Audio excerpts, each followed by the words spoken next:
Eder. Mech.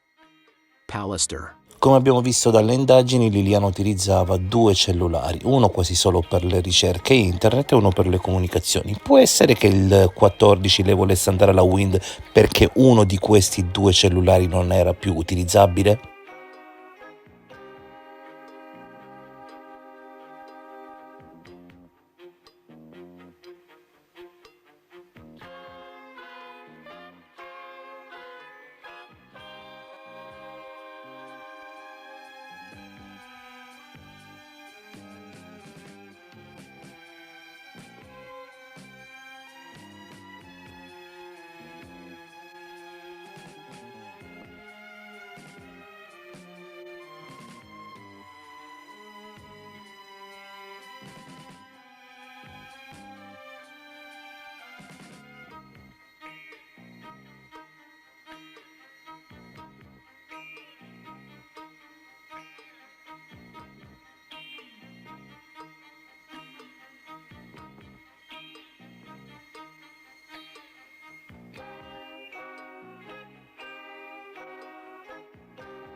Di ritorno da Grado alle 20:29 del 12 dicembre, il telefono Samsung di Liliana improvvisamente smette di comunicare con le celle, si spegne, possiamo dire, per sempre. Perché? Cosa è successo? Difficile pensare a un guasto perché nonostante molti tipi di guasti, i telefoni continuano a comunicare con le celle. Sembra più che questo telefono le sia stato sottratto o che forse lo abbia restituito al proprietario. Allora potenzialmente Liliana doveva andare alla Wind per sostituire questo telefono che non le era più permesso o non le era più possibile utilizzare. Claudio Strippin era sicuramente un grande atleta, ma ormai non può più competere, non può più fare nulla al cospetto del più grande ciclista di tutti i tempi, recordman di velocità del Friuli Venezia Giulia, Sebastiano Visintin.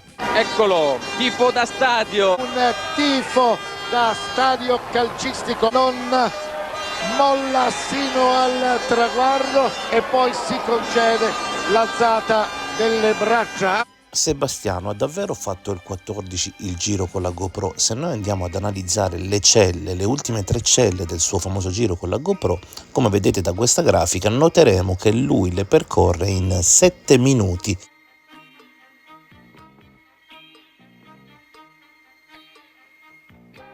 In realtà un comune essere umano in bicicletta per coprire la distanza tra queste 3 celle e quindi giungere a casa in via Verrocchio avrebbe dovuto impiegarci non meno di una ventina di minuti. Sebastiano anche in questo caso ci metterebbe in bici 7 minuti dove una persona normale ce ne metterebbe 21.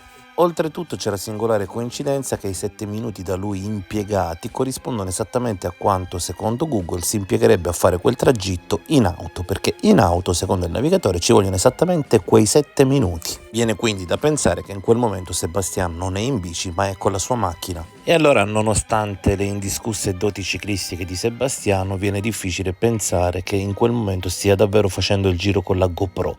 Ma quando potrebbe invece realmente aver fatto il giro con la GoPro? La mattina dopo, cioè il 15 dicembre, Sebastiano dirà di non essere uscito di casa, invece Gabriella è piuttosto convinta di averlo visto uscire e di essere sicura che lui sia forse andato a completare il giro delle pescherie. Ieri, ad esempio, ho pubblicato i racconti di 4 proprietari di pescheria, uno dei quali effettivamente diceva che forse Sebastiano da lui poteva anche essere passato il 15. Se Sebastiano la mattina dopo fosse in casa, probabilmente dovrebbe stare attento ai telefoni e rispondere a ogni chiamata, nella speranza che a chiamare sia Liliana o qualcuno che di lei ha notizie.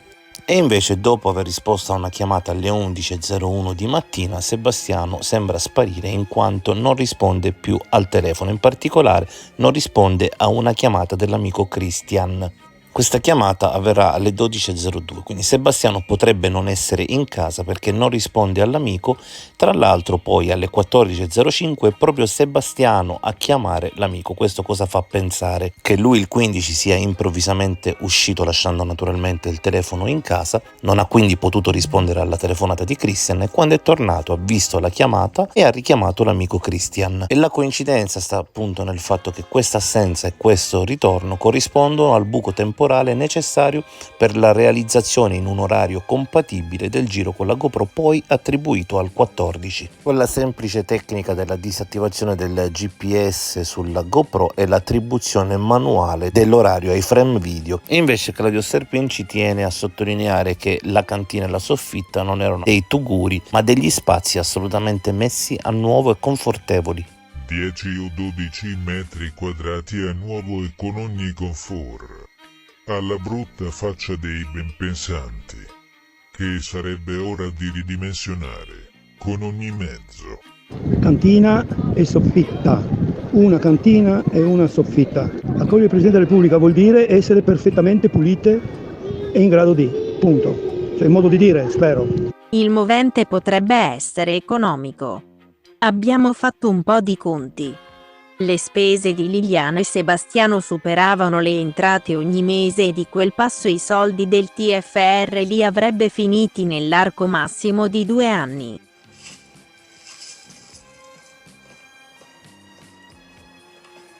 Fantastico questo sentiero, a parte questi piccoli problemi, si passa da Conconello, si viene giù e si arriva qua sotto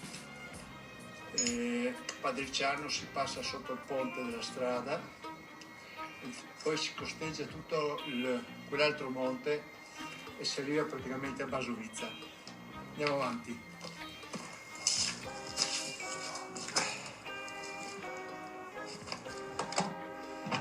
Ehi, non dimenticare di iscriverti a questo canale.